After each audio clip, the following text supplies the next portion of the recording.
Chaque Américain doit une part d'une facture énorme, qu'il le sache ou non.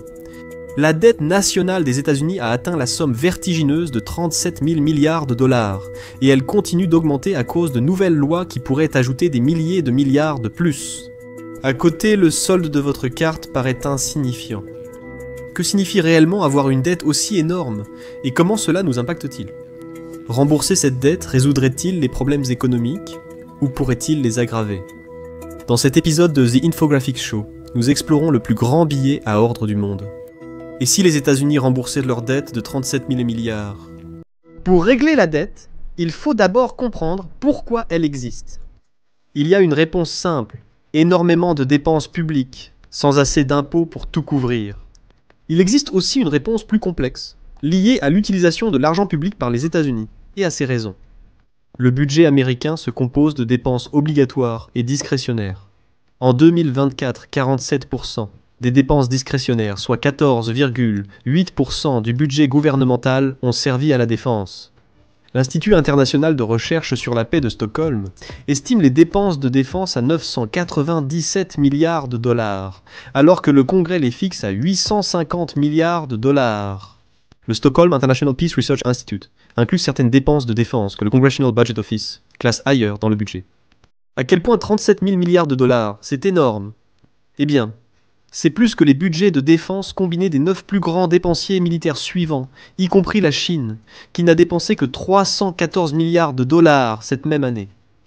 Les États-Unis dépensent une fortune pour la défense, afin de rester la première puissance militaire mondiale, mais ce n'est même pas la plus grande dépense du pays. C'est simplement la plus grande part des dépenses discrétionnaires, la partie du budget sur laquelle le Congrès vote chaque année. En 2024, la sécurité sociale comptait pour 22% du budget, 1,5 000 milliards, et l'assurance maladie pour 12%, 839 milliards. Mais la sécurité sociale fait partie des dépenses obligatoires, que le Congrès légifère parfois pour plusieurs années. Les dépenses obligatoires représentent les 2/3 du budget annuel, plus ou moins selon l'année. Les dépenses obligatoires n'ont pas à respecter les limites budgétaires fixées par le Congrès, contrairement aux dépenses discrétionnaires. Eh bien, c'est censé être le cas, du moins en théorie. Les programmes de dépenses obligatoires ont des règles précises d'éligibilité. Toute personne éligible reçoit l'argent ou les avantages du gouvernement. Ainsi, en période de récession ou lors de toute autre crise nationale, le Congrès n'a pas à se précipiter pour allouer soudainement beaucoup plus d'argent aux gens. Au lieu de cela, les personnes qui ont besoin de l'aide du gouvernement peuvent l'obtenir immédiatement. L'inconvénient, c'est que on ne peut pas savoir combien le gouvernement finira par dépenser pour ces programmes. L'assurance maladie est le deuxième poste obligatoire, tandis que le Pentagone, dépenses discrétionnaires, occupe la 3e place. L'assurance maladie est souvent le 2e plus gros poste du budget américain. En 2024, la 2e plus grande dépense du budget américain a été les paiements d'intérêts sur la dette nationale, atteignant 881 milliards de dollars. Les dépenses totales du gouvernement américain cette année-là étaient de 6,8 000 milliards, et les intérêts représentaient près de 13% du budget. Le bureau du budget du Congrès prévoit une aggravation de ce chiffre. En 2025, le bureau du budget du Congrès prévoit 952 milliards de paiements d'intérêts, pouvant atteindre 1,7 000 milliards de dollars en 2034. Si vous croyez à un scénario exagéré, mauvaise nouvelle. C'est en fait une projection assez réaliste. Le bureau du budget du Congrès suppose que les taux d'intérêt à court terme resteront bas, voire diminueront. Si les taux d'intérêt restent stables, ou pire encore, augmentent, les États-Unis finiront par payer beaucoup plus en frais d'intérêt. Mais comment les États-Unis ont-ils accumulé cette énorme dette de 37 000 milliards au départ? Dans un sens très simple, les États-Unis ont accumulé une dette énorme en dépensant bien plus que ce qu'ils encaissent chaque année. Certains attribuent cela à la baisse des impôts pour les Américains les plus riches, d'autres aux fortes dépenses publiques, et les deux ont en partie raison. Parce que les États-Unis, comme beaucoup de pays occidentaux, ont un problème de vieillissement. Les paiements de la sécurité sociale ont augmenté, tandis que la main-d'œuvre pour les soutenir diminue par rapport à la population. Grâce aux avancées médicales, les gens ont moins d'enfants et vivent plus longtemps.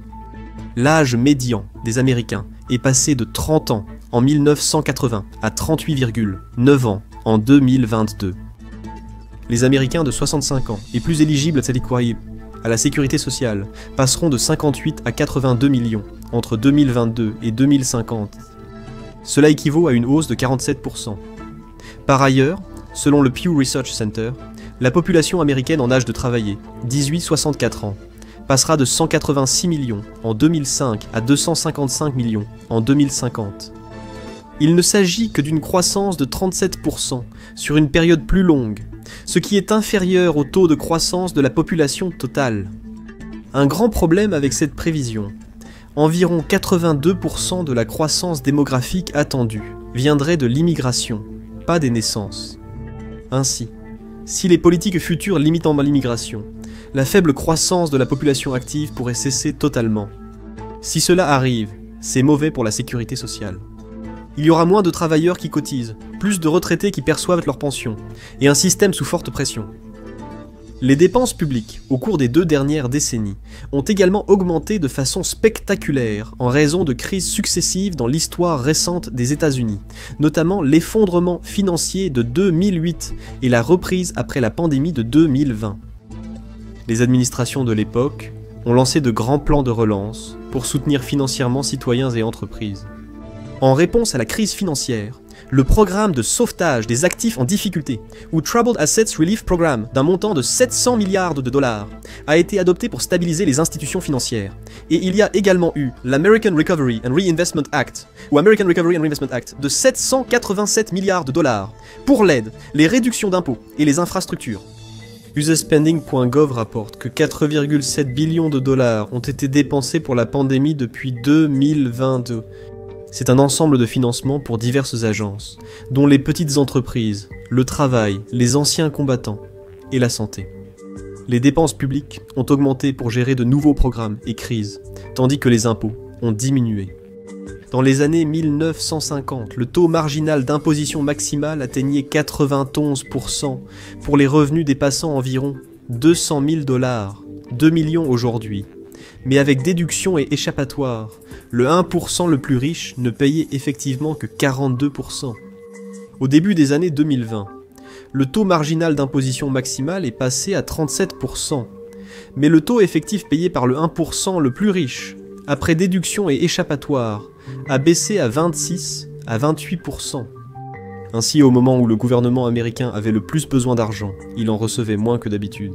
En 2024, le gouvernement américain a dépensé 6,8 000 milliards de dollars avec des recettes fiscales de 4,9 000 milliards et un déficit de 1,9 000 milliards. Cela revient à dépenser 23,4% du produit intérieur brut, tout en ne percevant que 17,1% du produit intérieur brut. Ce ratio dépenses sur produit intérieur brut est important, pour des raisons que nous allons aborder très bientôt. Un élève de cours élémentaires, 2, verrait déjà qu'il y a un problème avec ces deux chiffres. Mais cela ne date pas d'hier. De 1975 à 2024, les États-Unis ont eu un déficit budgétaire moyen de 3,8%. En 2020, ce taux a fortement augmenté à 14,7%, à cause des dépenses d'urgence liées à la pandémie pour soutenir particuliers et entreprises durant les confinements. Et bien que les déficits soient la norme, il y a eu de rares moments d'excédent, comme sous le président Clinton, lorsque l'économie était en plein essor. Les États-Unis ont affiché un excédent de 0,8% en 1998, 1,3% en 1999 et 2,3% en 2000. La fin des années 90 était sans doute la dernière fois où le monde ne semblait pas en feu. Le ratio dette sur produit intérieur brut a explosé ces 15 dernières années. En 2009, il est passé à 75,8% afin de lutter contre la dernière grande crise financière. Bien que 75,8% puisse sembler un ratio incroyablement élevé, il faut savoir qu'en 2012, le ratio dette sur produit intérieur brut a atteint 93,65%. Et selon Trading Economics, le ratio dette sur produit intérieur brut en 2024 était de 124,3%. Alors, remboursons-la tout simplement.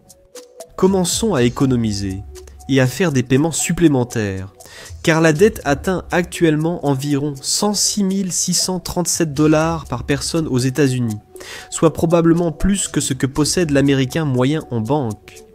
Eh bien, croyez-le ou non, Aux temps optimistes de l'an 2000, les gens pensaient qu'il y avait une réelle possibilité que la dette des États-Unis soit finalement remboursée. Peut-être déjà en 2012. Un excédent budgétaire avait duré 3 ans, et la dette totale atteignait alors environ 5,67 000 milliards, un niveau faible et gérable comparé à aujourd'hui. Mais quand les économistes ont modélisé le remboursement total de la dette américaine, les résultats étaient catastrophiques. Et pas seulement pour les États-Unis, mais pour le monde entier. Comme un accro du shopping, les États-Unis ont besoin de cette dette pour fonctionner, car elle est liée aux bons du Trésor américain. Les bons du Trésor sont actuellement considérés comme l'un des investissements les plus sûrs au monde. Si sûrs que des banques mondiales achètent pour des centaines de milliards de dollars de bons du Trésor. Ils sont vus comme un bon moyen de placer de l'argent sans perte tout en générant un peu d'intérêt. Et il n'y a pas que les banques du monde entier, mais aussi des institutions aux États-Unis. Fin décembre 2024, plus des 2/3 de la dette publique américaine, soit 20,3 000 milliards de dollars, étaient détenus par des groupes nationaux. Ces détenteurs incluent la Réserve fédérale, principal détenteur avec 4,5 000 milliards de dollars, ainsi que des fonds communs, fonds de pension comme la sécurité sociale, gouvernements étatiques et locaux, et compagnies d'assurance. La sécurité sociale détient près de 3 000 milliards de dollars de dette nationale, en investissant l'argent reçu dans des titres du Trésor pour générer des intérêts et sécuriser les fonds jusqu'au paiement de sécurité sociale. Les plus grands détenteurs étrangers de la dette américaine comprennent le Japon, la Chine avec 759 milliards de dollars et le Royaume-Uni avec 723 milliards de dollars. C'est logique que la Réserve fédérale détienne la majorité de la dette américaine, puisque sa mission est de gérer les prix et l'inflation. Elle le fait en partie en contrôlant la masse monétaire grâce à la détention de titres du Trésor et à la fixation des taux d'intérêt. Aux États-Unis même, les taux d'intérêt sur de nombreux éléments essentiels à une économie moderne et efficace, comme les taux hypothécaires, sont également liés aux taux d'intérêt des obligations du Trésor. La Fed achète et vend des titres du Trésor pour atteindre le taux des fonds fédéraux qu'elle vise, soit le taux auquel les banques se prêtent pour répondre à leurs exigences de réserve. Le taux des fonds fédéraux sert alors de taux d'intérêt minimum non officiel que chaque banque applique à ses prêts aux consommateurs et entreprises. Donc en gros, quand vous achetez des titres du Trésor, vous achetez une part de la dette américaine. Vous pariez que l'économie américaine restera solide et que le pays continuera ses paiements sans défaut. Donc, si vous remboursez la dette nationale, vous éliminez complètement les titres du Trésor. Vous verrez bientôt pourquoi c'est un problème bien plus grave que vous ne le pensez. Mais nous devons d'abord souligner qu'il y a certainement des avantages à rembourser la dette.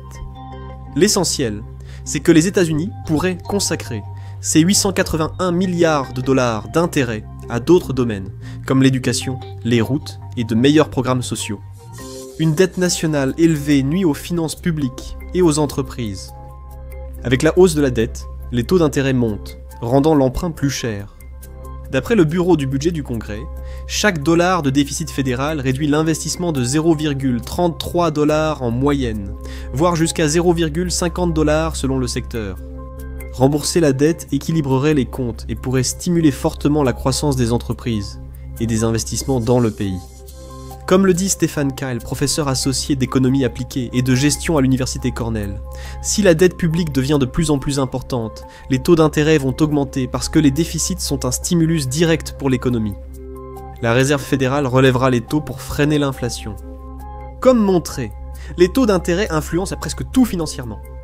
Le laboratoire budgétaire de Yale a réalisé une étude. Ils ont découvert qu'après 30 ans, une augmentation permanente du déficit fédéral équivalente à 1% du produit intérieur brut entraînerait une hausse de 200 $ des intérêts annuels sur les prêts automobiles. Mais cela empire. Il y aurait une augmentation de 2300 $ sur les intérêts hypothécaires annuels moyens. Selon la même étude, un déficit accru de 1% entraînerait une hausse de l'inflation. Le ménage américain moyen perdrait de 300 à 1250 $ de pouvoir d'achat par an, après 5 ans, si le déficit augmentait durablement. Rembourser la dette nationale réduirait l'inflation, améliorerait la solvabilité des États-Unis et la confiance des investisseurs, renforçant ainsi le dollar mondialement. La confiance des investisseurs dans les États-Unis semble déjà à son plus haut niveau. Aujourd'hui, 90% des transactions de change mondial et la moitié du commerce international se font en dollars, grâce à sa force et stabilité perçue. L'utilisation mondiale du dollar stimule la croissance américaine et la richesse en actions, car les marchés internationaux privilégient les entreprises américaines. Cela est surtout dû aux garanties américaines appelées pleine foi et crédit. Wendy Edelberg, économiste à la Brookings Institution, explique « La pleine foi et le crédit servent à rassurer les prêteurs que le gouvernement américain tiendra toujours ses promesses. Prêter de l'argent aux États-Unis est un pari sûr. » Cependant, des économistes craignent que certains investisseurs mondiaux perdent confiance dans l'avenir des États-Unis. En 2023, Fitch Ratings a réduit la note de crédit des États-Unis en raison de la hausse de la dette nationale. Les querelles récurrentes au Congrès sur le relèvement du plafond de la dette n'ont pas aidé non plus. Refuser d'augmenter le plafond reviendrait à faire défaut sur certaines obligations, sapant ainsi la confiance dans le système de crédit. La note est passée de A et A à A+1. En 2025, Moody's a dégradé la note de crédit des États-Unis de AAA à AA. Cela a porté un coup dur à la perception internationale de la solvabilité des États-Unis. Même si la dégradation était minime, c'était la première fois que Moody's attribuait aux États-Unis une note inférieure à la perfection depuis 1917. Ce n'est pas le seul signe inquiétant pour la confiance mondiale dans le dollar américain. Le dollar représente une part décroissante des réserves mondiales depuis la fin des années 1990. En 1999, le dollar représentait 70% des réserves mondiales, contre 58% en 2024. Moins les investisseurs font confiance aux États-Unis, plus les taux d'intérêt de la dette grimpent. Plus les taux d'intérêt augmentent, plus la dette devient insoutenable pour le pays.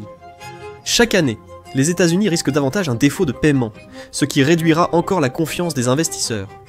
Ce sera le début d'un cycle très vicieux et très destructeur.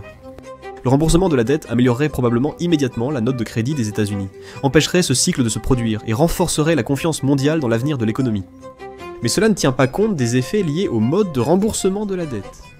Deux méthodes possibles, ou leur combinaison, seraient très difficiles à supporter pour les citoyens américains.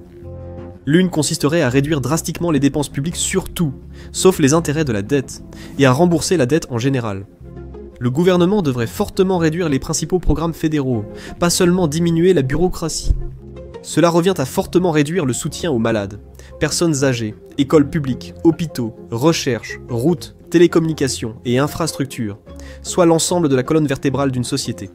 Sans parler du fait que l'armée serait largement privée de financement. Vu la situation mondiale actuelle, ne pas disposer de la plus grande force militaire pourrait mettre en danger la sécurité du pays. Une autre option serait d'augmenter fortement les impôts, pour que le gouvernement américain dispose de plus de fonds pour rembourser la dette. Augmenter la fiscalité à 60 ou 70% pour tous serait très difficile à supporter, d'autant que cela impliquerait une hausse égale pour tous, ce qui est peu probable.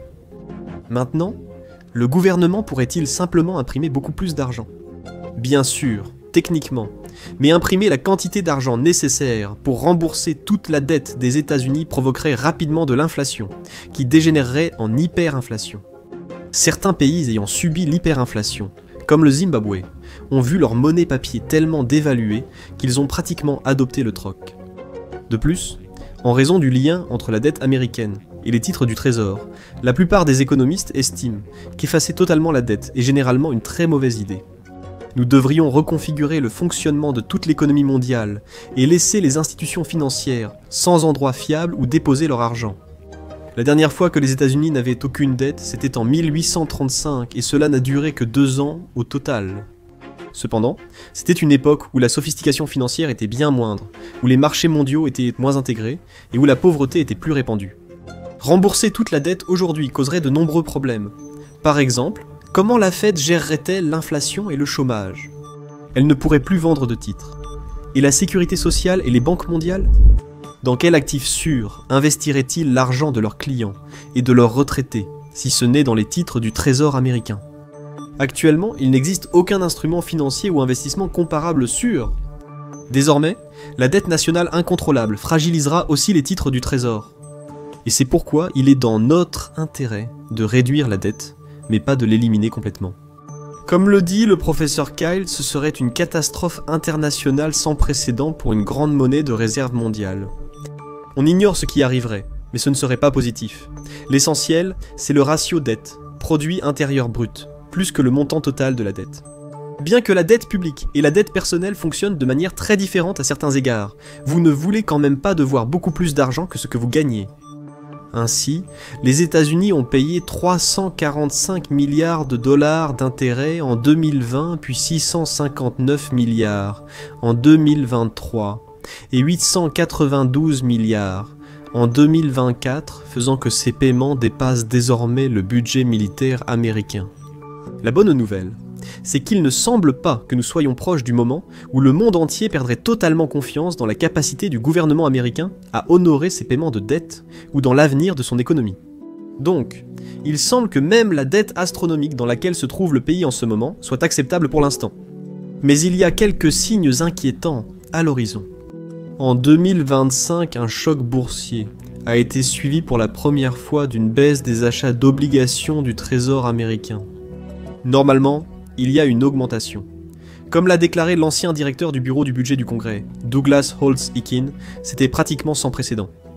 Pour la première fois de ma mémoire, l'argent a quitté les États-Unis pour chercher la sécurité ailleurs, au lieu d'y affluer. Vous voyez, en général, les gens investissent massivement dans les bons du Trésor américain, en période de crise parce qu'ils sont considérés comme un investissement très sûr. Donc, lorsque le marché boursier est perçu comme volatile, les gens achètent plutôt des obligations. Étonnamment pour la plupart des économistes, ce n'est pas ce qui s'est passé cette fois-ci, ce qui peut aussi expliquer pourquoi le dollar américain continue de perdre de la valeur face à d'autres monnaies, comme l'euro. Et cela peut expliquer pourquoi 11 pays ont cessé d'utiliser le dollar américain comme monnaie de réserve.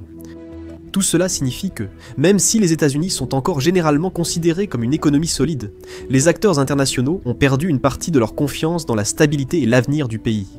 Et comme de nombreux économistes l'ont averti, la dette n'est pas vraiment un problème jusqu'à ce qu'elle le devienne, et alors elle peut soudainement devenir un énorme problème.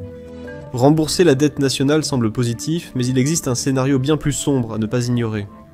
Regardez que se passe-t-il si l'économie américaine s'effondre pour découvrir ce qui arrive lorsque l'Amérique fait faillite. Ou cliquez plutôt sur cette vidéo.